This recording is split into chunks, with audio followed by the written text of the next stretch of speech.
हाँ जी, welcome back dear students. तो हम बेटा basic idea of vector calculus के चीजें सीख रहे हैं। वेक्टर कैलकुलस सीख रहे हैं हम, है ना, जिसमें हमने पिछली क्लासेस में डाइवर्जेंस और ग्रेडियंट ये दोनों चीजें कर ली हैं। तो आज का जो हमारा टॉपिक है वो है कर्ल। हम अब क्या करने वाले हैं, एक और ऐसा फिजिकल टर्म है जो बड़ी इंपॉर्टेंट है through out the electric and magnetic field, और बाकी के फील्ड्स में भी बहुत ज्यादा यूज होती है। ठीक है, तो पहले उसे सीखते हैं वेक्टर कैलकुलस में, और उस क्वांटिटी का उसका ऑपरेशन का नाम क्या है, इसका नाम है कर्ल। ठीक है, तो इसमें क्या है, कर्ल एक वेक्टर फील्ड पे लगाते हैं। आपको पिछली बार बताया था कि डेल ऑपरेटर है, डेल ऑपरेटर। अब हम इसे ऑपरेट करेंगे किसी वेक्टर फील्ड पे, लेकिन लास्ट टाइम हमने क्या किया था, इसे स्केलरली लगाया था, है ना। अब क्या करेंगे, अब इसे वेक्टोरियली लगाएंगे। मतलब अब आपने इसके साथ डॉट प्रोडक्ट नहीं, क्रॉस प्रोडक्ट लेनी है, बस इतना ही बात है। और क्रॉस प्रोडक्ट का रिजल्ट क्या आता है, वेक्टर। तो curl of a vector is a vector, है ना। रिजल्टेंट क्या आएगा, एक वेक्टर क्वांटिटी आएगी, ये हमें मालूम है। ठीक है, इसे कर्ल बोलते हैं। तो थोड़ा सा अगर देखो एक्सपेंड करके, तो curl by curl X I cap plus curl by curl Y J cap plus curl by curl Z के कैप, अगर आप लगाओगे cross product A X I cap plus A Y J cap plus A Z के cap, इस चीज पे लगाओगे। तो क्रॉस प्रोडक्ट आपको पता है कैसे ली जाती है, याद होगा, है ना। आई cap j cap k cap ऐसे रख दो, जो पहले है उसके कोएफिशिएंट्स लिखो, आई cap j cap k cap के। तो ये हो गया। मैं ये प्रोडक्ट सिखाने नहीं वाला हूँ, बच्चों वाला काम है, आप बहुत बार पहले भी कर चुके हो, 9th-10th से पढ़ते हुए आ रहे हो, और अब तक तो आप पक्के हो चुके होंगे इसमें। ठीक है, तो इसमें क्या होगा, आई के साथ this into this minus this into this, फिर जे के साथ ये और ये आएंगे, और के साथ जो बाकी दो बचे हुए वो वाली रो कॉलम कट जाते हैं, और बाकी दो बचे हुए आ जाते हैं, है ना। ऐसे तो मैं इसका एक कंपोनेंट या दो कंपोनेंट लिख देता हूं कि आई कैप के साथ कौन आएगा, इरेज भी कर देता हूं इसे। आई कैप के साथ कौन आने वाला है, उसमें आएंगे y और z कंपोनेंट, y और z कंपोनेंट। तो y किसका आएगा, y आएगा करली बाय करली, और z आएगा a का। जो पहले आता है उसका y कंपोनेंट, जो दूसरे का z कंपोनेंट, माइनस दूसरे का z कंपोनेंट और y कंपोनेंट, और पहले का y कंपोनेंट। ठीक है, तो आप सिमेट्री से याद रख सकते हो, ये x, ये y, ये z। यहाँ पे x के कोएफिशिएंट जो है वो होगा yz माइनस zy। ठीक है, अगर आप आगे j का कोएफिशिएंट देखो, यहाँ पे लिख देता हूं, j का coefficient that will be y के साथ पहले z, दूसरा कंपोनेंट x माइनस पहले x और दूसरा कंपोनेंट z। ठीक है, y के साथ x और z आएंगे, और ऐसे ही z के साथ क्या आएगा, z के साथ x और y कंपोनेंट, तो पहले वाले का x, दूसरे वाले का y माइनस दूसरे वाले का y और पहले वाले का x, सॉरी पहले वाले का y और दूसरे वाले का x। इस तरह से ये तीन कंपोनेंट्स बनते हैं। ठीक, तो आपको कर्ल जो है वो आप सिंपली, अगर आप डेल ऑपरेटर को वेक्टर के वे में, क्रॉस प्रोडक्ट के वे में लगाओगे तो आपको आंसर मिल जाएगा। ठीक हो गया, सिंपल डेफिनेशन है। इसके बाद हम क्या सीखते हैं, हम यही करते हैं हर बार कि इसका फिजिकल सिग्निफिकेंस क्या है, फिजिकली क्या रिप्रेजेंट करता है। मैथमेटिकली तो देख लिया, फॉर्मूला तो देख लिया, लेकिन फिजिकल सिग्निफिकेंस क्या है, ठीक है, किस चीज को रिप्रेजेंट कर रहा है, तो ये हम अब देख लेते हैं। जैसे पिछले में देखा था वैसे इसमें भी देखेंगे, वैसे ही है, बिल्कुल मुश्किल काम नहीं है। वैसे आपको कर्ल पता होना चाहिए क्या है, कर्ल बोलते हैं ना हम, फिंगर्स को कर्ल कर लो, कर्ल मतलब घुमाना, रोटेशनल। तो ये जो है ये बेसिकली रोटेशनल इफेक्ट देता है, रोटेशनल इफेक्ट, ठीक है, रोटेशनल। तो ये बताता है कि वेक्टर फील्ड कितना घूम रही है। तो जो फील्ड घूम रही होगी, जो रोटेट, जिसमें रोटेशनल फील्ड होगा जो, उसमें कर्ल होगा नॉन जीरो, उसमें कर्ल की कुछ वैल्यू होगी। और जिसमें कर्ल जीरो होता है, इफ समथिंग, किसी वेक्टर का curl, curl of some vector is zero, then it represents, उसे क्या बोलते हैं, उसे बोलते हैं इररोटेशनल फील्ड, इररोटेशनल, आप ये भी बोल सकते हो। और लेमिनार एक और वर्ड है, लेमिनार, वो भी बोलते हैं फील्ड को, लेमिनार, ठीक है। तो इररोटेशनल और लेमिनार फील्ड जो है वो किसको कब बोलते हैं, किसी को, जब कर्ल जीरो हो जाता है। इसकी एक एग्जांपल लेनी हो तो आप कंजर्वेटिव फील्ड ले लो, कंजर्वेटिव फील्ड, ठीक है। कंजर्वेटिव फील्ड क्या होता है, तो ऐसा फील्ड जिसका, ऐसा फोर्स जिसका वर्क डन जो है पाथ इंडिपेंडेंट हो, उसे कंजर्वेटिव बोलते हैं। याद है ग्रेविटेशनल में पढ़ा था हमने, ठीक है। और आपने इलेक्ट्रिक फील्ड वाले में भी पढ़ा हुआ है, हमने पढ़ा हुआ है उसमें पहले भी। तो उसमें क्या होता था कि अगर ग्रेविटेशनल फोर्स के अगेंस्ट काम करने में पाथ इंडिपेंडेंस है, और मेरे को यहां से किसी बॉडी को यहां से उठा के यहां लेके जाना है, तो चाहे मैं इसे ऐसे लेके जाऊं, चाहे मैं इसे ऐसे लेके जाऊं, चाहे मैं इसे ऐसे लेके जाऊं, जैसे मर्जी, चाहे मैं इसे ऐसे ऐसे ऐसे ऐसे करता लेके जाऊं, लेकिन इतनी हाइट पे लेके जाने में ग्रेविटेशनल पोटेंशियल एनर्जी की वैल्यू क्या रहेगी, वो रहेगी mgh, है ना। यहां से यहां तक की हाइट का डिफरेंस जो है वही वैल्यू आने वाली है फील्ड एनर्जी की। तो इस वजह से ग्रेविटेशनल फोर्स को हम क्या बोलते हैं, कंजर्वेटिव, ग्रेविटेशनल फील्ड को क्या बोलते हैं, कंजर्वेटिव। क्यों, क्योंकि वो इनिशियल पॉइंट और फाइनल पॉइंट सिर्फ इन पे डिपेंड करता है वर्क डन। वो इस रास्ते से गया या इस रास्ते से गया या इस रास्ते से गया, कोई फर्क नहीं पड़ता। और जब इस तरह से कोई पाथ इंडिपेंडेंट हो, तो मान लो वो ए पॉइंट से चला और घूम फिर के सारा ए पॉइंट पे ही वापस आ गया, जिस पॉइंट पे चला उस पॉइंट पे ही वापस आ गया, तो रिजल्ट कितना आएगा, वर्क डन कितना होगा, जीरो। क्योंकि जिस पॉइंट पे चला, initial point is equal to final point, तो कुछ काम तो किया ही नहीं, जितना मर्जी घूम के आया हो।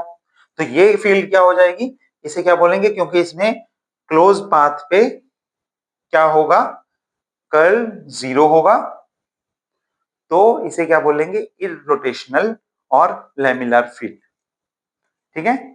जिसमें रोटेशन होगा, कर्ल नॉन जीरो होगा, उसे हम रोटेशनल वेक्टर या फील्ड बोल देंगे। सिंपल कॉन्सेप्ट है, मुश्किल नहीं है कोई, ठीक है। तो इस तरह से आप ये काम कर सकते हो।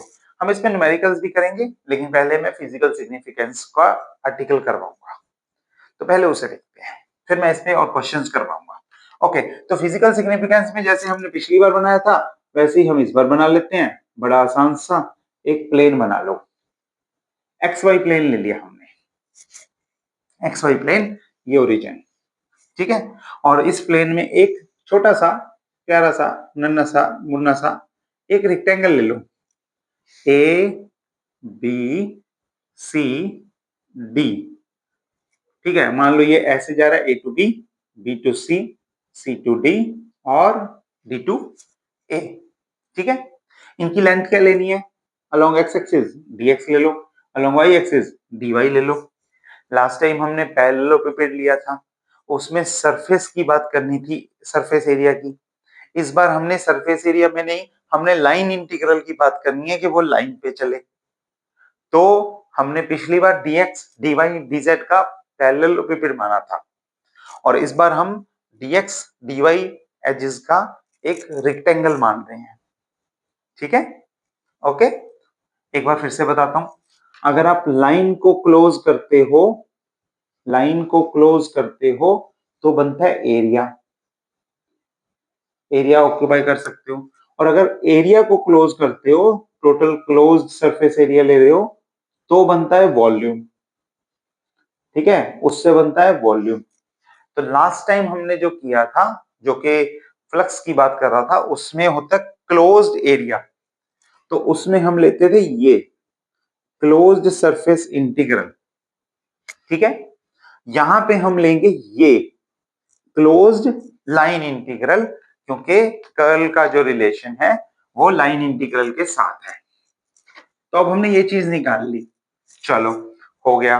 यहाँ पे फील्ड की वैल्यू कितनी, एजेस की लेंथ कितनी, dx और dy। फील्ड की वैल्यू कितनी, ax और ay। पहले पॉइंट में ही मान लो, a पॉइंट पे ये वैल्यू ax और ay है। ठीक, तो अब आगे चलते हैं। तो अगर हम a to b line integral निकालना चाहें, क्लोज नहीं है अभी तक, सिर्फ लाइन इंटीग्रल है, सिर्फ एक लाइन है, क्लोज नहीं है कुछ भी।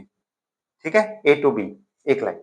तो वैल्यू कितनी होगी इसकी, फील्ड की वैल्यू होगी, फील्ड की वैल्यू ले लेते हैं ए एक्स, तो है ही है, प्लस आगे कुछ जा रहा है, ए एक्स में जैसे जैसे वो एक्स में मूव करेगा उसमें कुछ चेंज आएगा। ठीक है, और वो चेंज आएगा डीएक्स के विद रिस्पेक्ट टू। लेकिन हम पूरी लेंथ पे नहीं ले रहे, हम एवरेज ले लेते हैं, तो इसे बाय 2 कर देते हैं। ठीक है, तो फील्ड की वैल्यू कितनी होगी, इतनी होगी। और बाहर क्या लगाना है, लेंथ, लेंथ कितनी है इसकी, dx, तो इसे बाहर लगा देते हैं हम dx। देख लो, अच्छे से देख लो, आराम से, प्यार से, हो गया कि नहीं हुआ। ax में, x में जैसे जैसे आप मूव करोगे ax में चेंज आएगा, तो वो ax में कितना चेंज है विद रिस्पेक्ट टू x, ये वाला फैक्टर यहाँ आएगा। और क्योंकि हमने एवरेज वैल्यू लेनी है, पूरी वैल्यू नहीं लेनी, तो हमने लेंथ हाफ ले ली, कि यहाँ पे 0, यहाँ पे dx, तो ये dx/2 ले लो, सेंट्रल पॉइंट को ले लिया। ठीक है, और लेंथ जो है अलोंग एक्स एक्सिस देख रहे हो, तो dx हो गया। अगर dy उल्टा देखते हैं, पहले हम देखते हैं cd, अब लेंथ देखते हैं c टू d, अगर आए तो कितना होगा। ठीक है, तो अब ध्यान से देखना, ax होगा, ठीक है, प्लस x के साथ जो चेंज हुआ, और वो कितना चेंज है, dx/2, वो भी होगा। ठीक है, प्लस अब ध्यान से देखना, ax में कुछ y के साथ भी तो चेंज होगा। ax में अगर आप y एक्सिस में मूव करोगे तो उसके साथ भी कुछ चेंज होगा। और कितना मूव किया है आपने एक्चुअल में y के साथ, आपने y के साथ कितना मूव किया है, यहां से ऊपर गए हो तो कितना y मूव कर दिया, dy मूव कर दिया। तो यानी कि यहां से यहां जाने में, b से c तक जाने में कुछ y में भी तो चेंज हुआ है, उसकी वजह से आएगा ये फैक्टर। और क्योंकि ये सारा आ रहा है ऑपोजिट, तो हम लगाएंगे एक माइनस साइन, तो हम लगाएंगे एक माइनस साइन। ठीक है, अगर ये पॉइंट समझ में आ गया तो आर्टिकल खत्म हो गया, बस इतना ही है। एक बार फिर से करते हैं, फिर समझ में और आ जाए शायद अच्छे से। तो अब क्या कर लेते हैं, हम लेते हैं D to A, starting point ले रहा हूं, ध्यान रखना, D टू A। ठीक है, तो D से A में A डॉट dl निकालना है, A डॉट dl। तो देखो पहले तो नेगेटिव लगा देते हैं, क्यों नेगेटिव लगाया पता है आपको, नेगेटिव y में जा रहा है, नेगेटिव लग गया। वैल्यू कितनी लोगे, अब y कंपोनेंट लेना है, तो ay ले लो। ठीक है, चलो हो गया। और y में चेंज कितना होगा, ay में change with respect to y कितना होगा, और dy/2, क्योंकि एवरेज वैल्यू लेनी है, और एक्सिस कौन सा है, dy। अच्छा, ऊपर में एक्सिस भूल गया, ऊपर dx भी लगेगा, है ना, क्योंकि ये तो है ही है, ए फील्ड है, ये तो फील्ड है, फील्ड के साथ लाइन इंटीग्रल है ना, तो लेंथ भी तो लोगे, तो स्मॉल लेंथ भी ले ली। और ऐसे यहाँ पे स्मॉल लेंथ अब y ले ली, क्योंकि y के अलोंग चेंज है। और एक बार करते हैं, तो आप ले लो B टू C। अब B to C A dot dl कितना होगा बताओ। पॉजिटिव वाई में जा रहा है तो प्लस, और ए वाई में कितना चेंज आएगा, A y plus A y में change with respect to y, और एवरेज वैल्यू लेनी है तो डी वाई बाय टू और प्लस। अब क्योंकि ये इस एक्स पे नहीं है, अगले एक्स पे है, और कितना एक्स चेंज हो गया, डी एक्स चेंज हो गया, इतनी वैल्यू चेंज होगी ना, तो ए वाई में एक्स के साथ जो चेंज हो रहा है for the length D x, ये जो चीज है ये हमें काउंट करनी पड़ेगी बीच में। और बाहर वाली लेंथ कितनी है, डी वाई, वो हम एज इट इज लिख देंगे। देख लो, फैक्टर्स समझ लो, कोई प्रॉब्लम नहीं होनी चाहिए। अच्छे से चारों फैक्टर्स आ रहे हैं बड़े आराम से, ठीक है। अब हम क्या करते हैं, अब हम टोटल लेते हैं, A B C D, total कितना होगा। तो अब मैं लिखता हूं ए टू ए मतलब total length, A to A to B plus B to C plus C to D plus D to A. तो अब ये दोनों फैक्टर्स में ये प्लस है ये माइनस है, ये प्लस है ये माइनस है, तो कितनी टर्म बचेगी, सिर्फ ये माइनस वाली लिख देते हैं, माइनस कर ली ए X by curly Y, कर ली ए X by curly Y into D Y into D X, into D Y into D X. और इन दोनों में ए वाई से ए वाई कटेगा, ये वाले से ये वाला कटेगा, और ये क्या हो गया, कर ली A Y by curly X D Y, plus में तो plus curly A Y by curly X into D X into D Y. और अगर आप डी एक्स डी वाई बाहर निकाल लो, डी एक्स डी वाई बाहर निकाल लो, तो क्या बचा, कर ली A Y by curly x minus कर ली ए X by curly Y, ये बच गया, किसके इक्वल है ये, ए डॉट डीएल के। चलो, अगर यहां तक पहुंच गए हैं तो काम खत्म हो गया, कुछ नहीं बचा, देख लो यहां तक हम पहुंच गए, ठीक है। तो ये line integral over close surface, ये ओवर क्लोज लाइन जो है ये किसके इक्वल आया, इसको ध्यान से देखो, यही है वो शख्स, यही है वो फैक्टर जो हमें चाहिए था, A Y upon X minus A X upon Y, A Y upon X minus A Y A X upon Y. So this is basically, this is nothing but curl of A, and in fact it is Z component of curl of A, Z component, ठीक है, okay. अच्छा दूसरा देखो, अगर आप इस dx dy को देखो, इस रेक्टेंगल का एरिया कितना है, dx dy है ना, और वेक्टर एरिया वेक्टर लेना है हमें, एरिया वेक्टर क्या होता है, उस एरिया के नॉर्मल आप एक परपेंडिकुलर डायरेक्शन ले लोगे तो वो डायरेक्शन और एरिया उतना ही। तो यानी कि अगर इसका एरिया की मैं बात करूं, अगर मैं उसे S से लिखूं, S से, तो S वेक्टर होगा इसका एरिया और इसके परपेंडिकुलर यानी कि Z यानी कि K कैप, ठीक। तो ये होगा S vector which is dx dy K cap, और जब आप इस K कैप वाले यानी कि Z कंपोनेंट को Z कंपोनेंट से डॉट प्रोडक्ट लोगे तो ये आ जाएगा ये वाला फैक्टर और ये वाला factor dx dy, that's it. Check करो, देखो समझ में आ गया कि नहीं आया, हो रहा है आराम से, कोई दिक्कत वाली बात नहीं होनी चाहिए।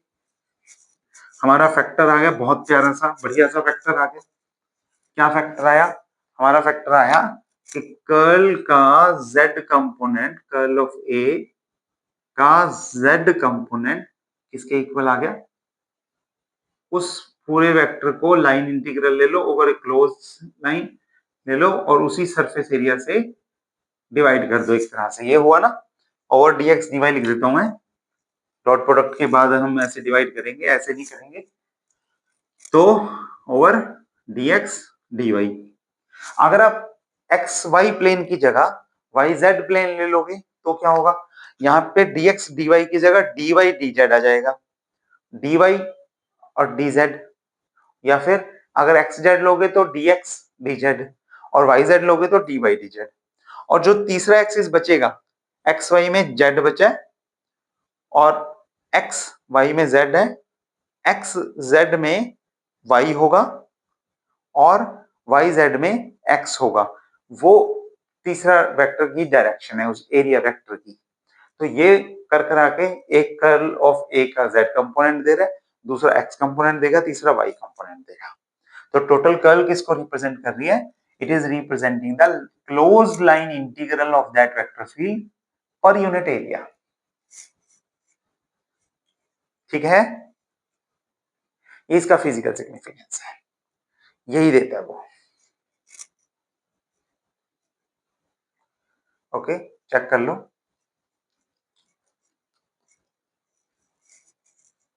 ठीक, तो चलो एग्जांपल्स करते हैं। एग्जांपल्स कुछ एक क्वेश्चंस करवा रहा हूं आपको, ठीक है। तो पहला हम क्या लेते हैं, आर वेक्टर, हमारा फेवरेट, हमारा अपना। तो कर्ल निकाल लो इसका, कर्ल निकाल लो। कर्ल कैसे होगा, i cap j cap k cap divided by curl x, curl by curl y, curl by curl z, और एक्स आई कैप प्लस वाई जे कैप प्लस जेड के कैप। ठीक है, अब y के विद रिस्पेक्ट टू डेरिवेटिव देखो, z का 0 आएगा, curly by curly z y का 0 आएगा, z का derivative with respect to x 0 आएगा, x का derivative with respect to z 0 आएगा, x का derivative with respect to y 0 और y का विद रिस्पेक्ट टू x 0। तो ये टोटल सारा 0 है, क्योंकि कोई भी ऐसा फैक्टर ही नहीं है जिसका डेरिवेटिव एग्जिस्ट कर रहा हो, जिसका डेरिवेटिव नॉन जीरो हो, है ना। तो ये टोटल 0 मतलब कर्ल ऑफ r क्या हो गया, 0 वेक्टर। सिंपल है, इररोटेशनल। वैसे भी पोजीशन वेक्टर रोटेशनल इफेक्ट थोड़ी दे रहा है, नॉर्मल है ना। रोटेशनल इफेक्ट कोई देगा, रोटेशनल होगा तब उसका कर्ल नॉन जीरो आएगा। तो ये सिंपल सी एग्जांपल थी, इससे आप पता लगा सकते हो। ठीक है, इसी को ही थोड़ा सा चेंज और करता हूं। तो मैं अब क्या कर रहा हूं, मैं अब कर्ल ऑफ अ ग्रेडियंट देखने लगा हूं। कर्ल ऑफ अ ग्रेडियंट यानी कि जिसमें हम क्या करते हैं, जिसमें हम कर्ल ऑफ अ ग्रेडियंट, तो मैं अगर यहाँ पे कोई एक्सिस वो ले लूं, तो curly phi by curly x, और यहाँ पे होगा ये वाला फैक्टर होगा curly phi by curly y, और ये वाला फैक्टर होगा curly phi by curly z. ठीक हो गया, देखो, बताओ, सोचो, करो अपने आप, बताओ कितना आएगा। अब क्या करोगे, आई कैप बाहर, ये वाली लाइन छोड़ दो, ये वाली लाइन छोड़ दो, इसका derivative with respect to y और इसका derivative with respect to z, ऐसे ही बाकी के फैक्टर्स देख लो।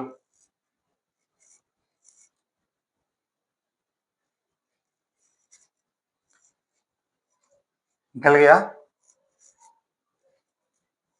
हो गया, आंसर तो लिखा ही हुआ है, आ रहा है ना। तो इसका derivative with respect to y देखोगे 0 आना है, ये भी 0, ये भी 0, ये भी 0। जब इनमें कोई फैक्टर ही नहीं हो, पार्शियल डेरिवेटिव है बेटा, ध्यान रखना, पार्शियल डेरिवेटिव में डायरेक्ट डिपेंडेंस चाहिए होती है। तो अगर कोई x का फैक्टर आएगा और आप x के विद रिस्पेक्ट टू डेरिवेटिव देखोगे तभी नॉन जीरो आएगा, z वाला x के विद रिस्पेक्ट टू देखोगे 0, y वाला x के विद रिस्पेक्ट टू 0, इस तरह से चलता है। ठीक है, तो ये भी हो गया, सिंपल सिंपल था, कोई मुश्किल नहीं हुई। चलो एक दो एग्जांपल्स और देखेंगे अभी, सिंपल ही है वैसे, मुश्किल नहीं है कोई, आराम से होने वाली है अगर आप ध्यान से करोगे, बस डटे रहो, प्रैक्टिस चाहिए होती है थोड़ी सी, प्रैक्टिस हो जाएगी तो फिर कोई दिक्कत नहीं है। चलो अब क्या करते हैं, मैं एक फील्ड ले लेता हूं, लेट्स से कोई भी वेक्टर फील्ड ई नाम से ले लेता हूं, ठीक है, और उसमें मैं ले लेता हूं आई कंपोनेंट ले लेता हूं 6xy आई कैप, और प्लस जे कंपोनेंट भी ले लूंगा y के साथ, आई के साथ जे कंपोनेंट भी ले लेता हूं, मान लो ये ले लेता हूं जे कैप, ठीक है। अच्छा ये ऐसे कर लो, ओके। अब आपको देखना है इसका कर्ल निकालना है, तो ले लो। कर्ल में क्या करोगे, कर्ल में वही काम जो अब तक करते आए हैं, i cap j cap k cap, curl by curl x, curl by curl y, curl by curl z, और यहाँ पे आएगा 6xy, यहाँ पे आएगा 3x² माइनस वाई स्क्वायर, और ये आएगा 0, ठीक है। तो आई कैप में क्या आ गया, आई कैप में आया करली बाय करली वाई ऑफ 0 यानी कि 0, माइनस करली बाय करली जेड ऑफ दिस यानी कि 0, प्लस जे कैप, जे कैप में अब ये वाली लाइन छोड़ोगे तो करली बाय करली एक्स ऑफ 0 एंड करली बाय करली Z of 6xy, same 0 minus 0, plus के में अब के वाली लाइन छोड़ दो। अब इसका derivative with respect to X, इसका derivative with respect to X, तो y वाला 0 आएगा, एक्स स्क्वायर का लेकिन डेरिवेटिव एग्जिस्ट करेगा, तो 3 इंटू एक्स स्क्वायर का डेरिवेटिव 2x, यानी कि ये हो गया 6x, ठीक है। और y का डेरिवेटिव, y के विद रिस्पेक्ट टू डेरिवेटिव करोगे इसका, तो ये हो गया माइनस 6x, तो ये भी आ गया 0, सिंपल है। और अगर 0 है तो यानी कि ये कौन सी फील्ड हुई, इररोटेशनल। अच्छा मैंने 3 कॉमन निकाल दिया था, है ना, अगर मैं 3 कॉमन ना निकालता और इस पे रखे रखता तो क्या होता, तब भी 0 ही आना था, कोई फर्क नहीं पड़ता, तब भी 0 ही आना था, ओके, सिंपल था।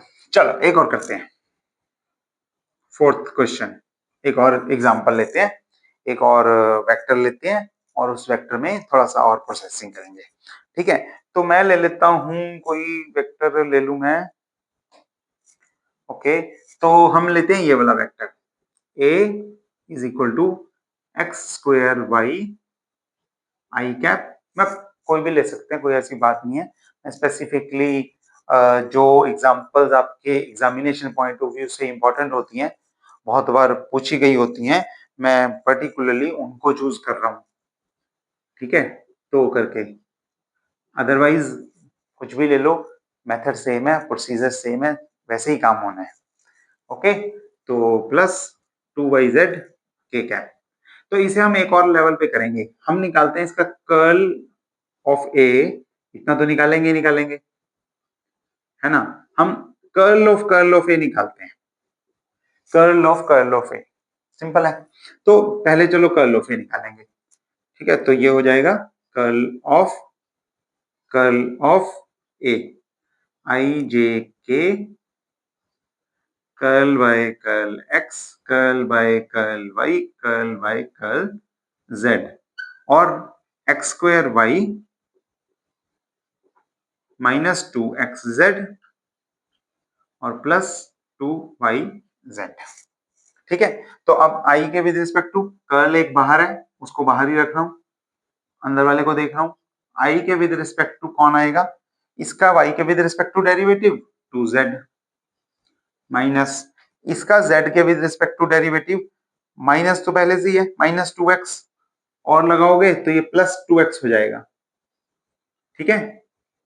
अब आ जाएगा minus j cap, minus j cap में, माइनस में दिस, इसका डेरिवेटिव 0, yz का derivative with respect to x 0, और इसका derivative with respect to z 0, तो ये हो जाएगा 0, ठीक है। और प्लस के कैप में इसका डेरिवेटिव माइनस 2z, प्लस के कैप माइनस 2z, और दिस माइनस दिस, यानी कि this is minus x square, तो ये हो गया ये इसके इक्वल।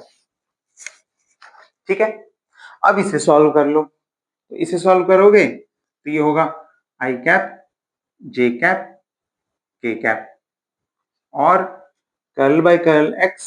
बस ठीक है, कर ही सकते हो आराम से, है ना। चलो मेरे से पहले करके दिखाओ फटाफट, मेरे से पहले कर दो। तो ये हो जाएगा 2x प्लस जेड, मैंने कॉमन निकाल लेता हूं, और ये हो जाएगा 0 और ये हो जाएगा माइनस, कॉमन निकाल लूं तो एक्स स्क्वायर प्लस 2z। ठीक है, तो अब i के विद रिस्पेक्ट टू इसका डेरिवेटिव लोगे 0 आएगा, माइनस दिस 0 आएगा, तो i का कोएफिशिएंट हो गया 0। आगे देखो j का कोएफिशिएंट, इसका derivative with respect to x, तो माइनस j अंदर आएगा, इसका derivative with respect to x which is minus 2x, और एक माइनस, और फिर यहां से ये इट इज प्लस 2x। ठीक हो गया। अब प्लस के साथ क्या आना है, के साथ दिस 0 माइनस दिस 0, तो ये भी गया, तो ये हमारे पास आ जाएगा minus two x is plus four x minus, मतलब माइनस 4x इंटू माइनस जे, यानी कि प्लस 4x जे कैप, 4x जे कैप। सिंपल था, खत्म हुआ, इतना ही है, देख लो।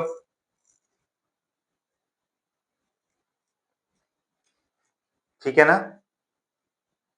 अच्छा, इसमें क्या होता है कई बार ना, आपको फाइनल रिजल्ट आया कुछ नॉन जीरो आया है, एक्स वाई जेड में आया है, उसमें आपको पूछते हैं प्रूव दिस और find this eight point this, कोई पॉइंट भी दे देंगे एट पॉइंट 1 1 1। तो फाइनल रिजल्ट में आपने क्या करना है, एक्स को 1, वाई को 1, जेड को 1 पुट कर देना है। यहाँ पे एक्स 1 है तो यहाँ पे 1 पुट करोगे तो ये आ जाएगा 4 जे कैप। इस तरह से भी कर सकते हो, कुछ भी क्वेश्चन में चेंज उस तरह से हो सकता है। ठीक है, चलो आराम से देख लो, कर लो। एक क्वेश्चन और कर पाऊंगा, वो बड़ा अच्छा क्वेश्चन है, और वो भी दो अलग अलग फॉर्म्स में आ सकता है। और कल जैसे हमने डाइवर्जेंस भी किया था ना, कि डाइवर्जेंस प्रूव करो, अगर फील्ड सोलेनोइडल है तो ए निकालो बी निकाल लो, कुछ ऐसा न्यूमेरिकल करवाया था, ऐसा कुछ भी आ सकता है। इसमें भी आ सकता है कि अगर फील्ड लैमिनार है तो फिर क्या करो, तो ए की वैल्यू निकालो, कोई फील्ड दे दिया उसमें ए मिसिंग है, ए की वैल्यू निकालो, इस तरह से भी आ सकता है। चलो मैं एक क्वेश्चन और करवाता हूँ। If A is a constant vector, A कोई भी एक कांस्टेंट वेक्टर दे दिया, मैं मान लेता हूँ ए X I cap plus A Y J cap plus A Z के कैप। अब अगर ए कांस्टेंट है तो इसका मतलब ये है कि ये तीनों ए x A Y A Z, ये तीनों कांस्टेंट है, इनकी वैल्यू नहीं बदलेगी। यानी कि अगर डेरिवेटिव देखोगे किसी भी कंपोनेंट का, किसी भी कंपोनेंट का डेरिवेटिव देखोगे तो वो जीरो आएगा। कांस्टेंट वेक्टर का मतलब ये है। ठीक है, कई बार हम ऑब्जेक्टिव क्वेश्चन करते हैं जब, तो उसमें हम क्या करते हैं, और इजी करने के लिए तीनों को सेम रख लेते हैं, काम ही खत्म, बिल्कुल, क्योंकि वो भी एक कांस्टेंट वेक्टर है। ठीक है, लेकिन अगर आप जनरल केस देखना चाहते हो तो तीनों को अलग अलग ले सकते हो, लेकिन जो स्पेशल केस के लिए एप्लीकेबल है वो जनरल केस से भी आएगा, उसी की एक पर्टिकुलर केस है ना।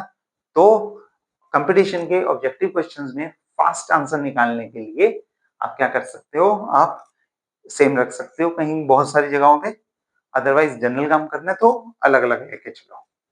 ठीक है, अब क्वेश्चन ये है कि फाइंड करो या प्रूव करो, प्रूव करो के साथ भी आता है बताऊंगा, लेकिन पहले आपको इसकी वैल्यू निकालनी है, इसकी वैल्यू निकालनी है। तो बड़ा आसान है, हम वैसे ही करेंगे जैसे करते आए हैं। तो पहले ए क्रॉस आर निकाल लो, डेल क्रॉस बाद में देखते हैं। ए क्रॉस आर कितना होगा, i j k A x A Y A Z, और आर कितना होगा, आर होगा एक्स आई कैप प्लस वाई जे कैप प्लस जेड के कैप। ठीक है, तो अब i cap j cap k cap, इसमें ऊपर क्या होगा, del curly by curly x curl by curl y curl by curl z, और नीचे क्या होगा, जो इसका आंसर आएगा, है ना, जो इसका आंसर आएगा वो, इसका आंसर क्या आएगा, आई में क्या आएगा, ये आई में आएगा z A y minus y A z. तो मैं लिख देता हूं z A y minus y A z. ठीक है, वाई का आंसर क्या आएगा, वाई का आंसर आएगा एक्स ए जेड, है ना, A Z X minus Z A X. मैंने टाइप कर दिया, कोई बात नहीं, मैं दोबारा बना देता हूँ, दोबारा लिख देता हूँ, इसे हम इरेज कर देते हैं। ओके, तो ये वाला फैक्टर हो गया। अब अगर आप जे का फैक्टर लिखोगे तो वो होगा कर्ल वाई, और यहाँ पे होगा वाई के साथ होगा A Z X A Z minus Z A X. और तीसरा फैक्टर के कैप, वो होगा कितना होगा, कर्ल वाई, और यहाँ पे होगा हमारे पास जेड कंपोनेंट, इसका जेड कंपोनेंट होगा ए x Y minus x A Y. ठीक हो गया, आराम से होने वाला है। अब डेरिवेटिव ले लो फिर से, बस जैसे पहले किया हुआ, आई कैप क्या होगा, y के विद रिस्पेक्ट टू इसका डेरिवेटिव, y यहाँ पे है ए एक्स आएगा, अगला फैक्टर जीरो है ए एक्स, है ना, ए एक्स आएगा ना, माइनस दिस जीरो है, क्यों, क्योंकि x के with respect to y zero, और मतलब कर ली x बाई कर ली y जीरो, और ए वाई तो कांस्टेंट है, कांस्टेंट है तो उसका डेरिवेटिव जीरो। तो ये हो गया पहला फैक्टर, माइनस क्रॉस देखोगे तो y के विद रिस्पेक्ट टू डेरिवेटिव, तो ये वाला फैक्टर भी जीरो और ये वाला फैक्टर भी जीरो, तो ये जीरो हो गया। ओके, अब अगला देखो, अगला क्या है, अगला है माइनस जे कैप। चेक कर लेना कुछ गलती ना हो रही हो कहीं पे, ठीक है ना, वाई के with respect to, oh sorry sorry sorry sorry, ये जेड है ना, कुछ जल्दी लग रही थी। ओके, अब जेड के विद रिस्पेक्ट टू निकालेंगे, so it will be minus of A x, है ना, this will be minus of A X, और माइनस तो एक पहले से है, तो ये बन जाएगा प्लस ए एक्स। हाँ अब ठीक है, ठीक है, अब माइनस जे कैप देखो, वो वहां पे जेड लिखना था, वाई लिखा गया, माइनस जे में इसका इसके साथ माइनस दिस, तो यहाँ पे एक्स के विद रिस्पेक्ट टू ये होगा ए वाई माइनस ए वाई, और यहां से जेड से देखोगे तो ये भी आएगा माइनस ए वाई। ठीक है, ये यहाँ से ए वाई आएगा, माइनस आपने बीच में लगाना है, और प्लस के फैक्टर के कैप, और फिर इसमें भी बता देता हूँ ए जेड और प्लस ए जेड सेम ही आने वाले हैं, और ये A X plus A X is two A X I cap, ये माइनस टू ए वाई और माइनस के साथ plus plus two A Y J cap plus two A Z के कैप, तो ये प्लस टू कॉमन निकाल के बाकी बचा हुआ जो है वो ए वेक्टर है, ए X I cap plus A Y J cap plus A Z के कैप, ये वेक्टर है। तो ये हो गया हमारा टू वेक्टर, दैट्स इट। ठीक है, अब इसकी मैं एक और एग्जांपल देता हूं जिसमें ये क्वेश्चन पूछा जाता है। आपको एक फॉर्मूला पता है, that velocity is equal to angular velocity cross r, और एंगुलर वेलोसिटी को हम most of the time constant लेते हैं, any planet is rotating with the constant angular velocity। ठीक है, तो अब अगर आप एक ही जगह पे ये भर दो ओमेगा, तो ये सेम फॉर्मूला है, del cross omega cross r, क्या बन गया, डेल क्रॉस वी। अगर आपको किसी रोटेटिंग बॉडी की लीनियर वेलोसिटी का कर्ल पूछ लिया जाए, किसी रोटेटिंग बॉडी की लीनियर वेलोसिटी का कर्ल, तो क्या होगा वो होगा equal to del cross omega cross r, और क्योंकि ओमेगा एक कांस्टेंट वेक्टर है तो it result will be equal to two times of omega. तो बहुत बार ये रिजल्ट पूछा जाता है, prove that curl of v is equal to two omega और इट्स अ कांस्टेंट वेक्टर। ठीक है, ये अच्छी चीज है बड़ी, ये इंपॉर्टेंट क्वेश्चन है। तो यहाँ से जनरल केस में मैंने करवा दिया, वहां से आप स्पेशल केस में भी ये क्वेश्चन बन के आ जाता होता है। ठीक है, कोई दिक्कत तो नहीं? चलो ठीक, तो यहाँ तक पढ़ के आना, कल वाला काम पूरा हो गया। इसके बाद हम बड़ी ही इंपॉर्टेंट थ्योरम्स पढ़ेंगे, जिसमें गॉस डाइवर्जेंस थ्योरम और स्टोक्स थ्योरम, दो थ्योरम बहुत इंपॉर्टेंट है, ये आती होती हैं। एक डाइवर्जेंस के प्रिंसिपल पे, फिजिकल सिग्निफिकेंस पे यूज होती है, और दूसरी कर्ल के फिजिकल सिग्निफिकेंस पे काम करते हैं। इनके बारे में बात करेंगे अगले लेक्चर में। तब तक के लिए पढ़ते रहो और अपनी हेल्थ का ध्यान रखो। हम मिलते हैं अगली क्लास में। सेट